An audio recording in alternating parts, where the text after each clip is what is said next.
It is remarkable that after years of gimmicks, grandstanding and expensive failures, the government's entire asylum housing scheme has been brought to heel not by Brussels, Strasbourg or some grand constitutional showdown, but by the Town and County Planning Order of 1987. The dusty piece of planning regulation has done what political protest, moral argument and budgetary constraint could not do. It has exposed the fragility of the Home Office's asylum hotel strategy. At the centre of the storm lies the Bell Hotel in Epping, once a venue for weddings and Rotary Club dinners, rolling up your trouser leg, converted into exclusive accommodation for 138 asylum seekers, and the local council argued that this was a material change of use requiring planning permission. Samani Hotels, the owner, said, "No, a hotel is a hotel." But Mr. Justice R. disagreed, and with one legal ruling he set a precedent that could unravel the entire Home Office system.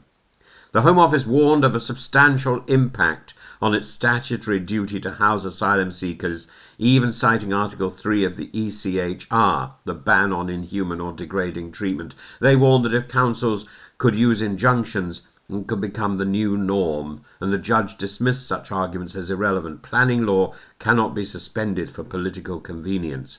And here's the rub. Other councils are now taking notes. Broxbourne, Cheshire, even Lancashire are reportedly preparing similar injunctions. Reform UK, whose own local councillors are itching for such fights, hailed the Epping victory as proof that resistance works. Nigel Farage has been quick to claim triumph for concerned parents in Epping, while Kemi Badenoch used the occasion to attack Labour's immigration record. Well, wasn't Kemi Badenoch in government when all the deals with the dodgy hotels were made? It's predictable. Asylum hotels are toxic politics, symbols of government failure, local disorder and distant bureaucratic fiat. The fact that asylum seekers make up less than 0.5% of the population matters not. The image of hotels filled with idle men fuels the populist narrative. The irony, of course, is that it was the Conservatives precisely who expanded the use of asylum hotels to more than 400 sites, costing £8.3 million a day. Labour has since reduced that to 210 sites, but even at £5.8 million a day, it remains economically indefensible. The Home Office spent £2.1 billion on hotel accommodation last year, money siphoned from the aid budget and ordinary taxpayers. That money could have been spent employing new civil servants to process the asylum backlog. The Epping ruling is not an isolated drama. It's a symptom of a system broken by mismanagement rather than migration itself. Arrivals have increased since 2018. Yes, but the true collapse lies in processing. The backlog ballooned because the Home Office could not make timely, accurate decisions. At one point, 16,000 asylum decisions were made in a single month, with barely a third of that number of interviews. Quality collapsed, appeals soared, and tribunals choked. What does this mean in practice? Refugees wait years in limbo, unable to work, housed in squalid hotels, and local residents see their towns militarised with protest lines and riot police. And when asylum is finally granted, refugees are given 28 days to leave their hotel rooms, ensuring many become homeless. The Epping Council has exposed a vulnerability the Home Office didn't anticipate. By invoking planning law, councils can weaponise local consent against central diktat. If this spreads, ministers face logistical mayhem.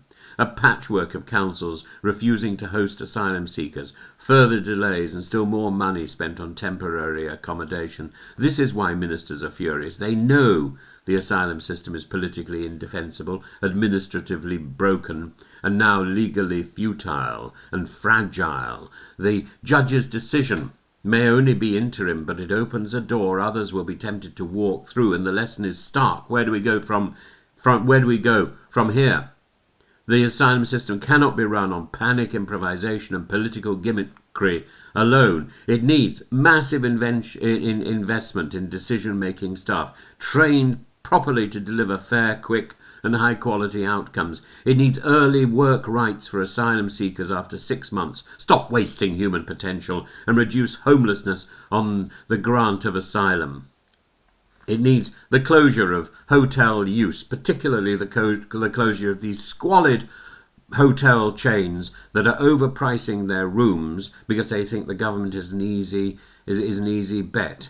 Not by pushing people into homelessness or HMOs, but by building proper housing, integrating local authorities in advance, and reform the asylum law, including revisiting the 1951 Refugee Convention on an international scale, have an international conference. I don't think Britain is alone in thinking the 1951 Refugee Convention doesn't suit the 21st century. We need to bring it in line with modern realities without abandoning Britain's humanitarian obligations. The government calls the Epping ruling dangerous. In truth, it is dangerous, but the real danger is the stupidity of the Home Office for year after miserable year, and the Conservatives can't hold their heads high because they set this rubbish up. Priti Patel, Suella Braverman, Robert Jenrick, call them out by name. Dangerous is when the asylum system is so badly managed that it costs billions, traps refugees in limbo, fuels extremism, and corrodes trust in public institutions, and offers a job to Farage. What Epping has shown us is that the asylum system is now being reshaped, not by ministers in Westminster, but by judges in the High Court and councillors in market towns who actually have a brain in their head. It's the government by injunction. And that's the true chaos. The true chaos is the people who set this rubbish up in the first place.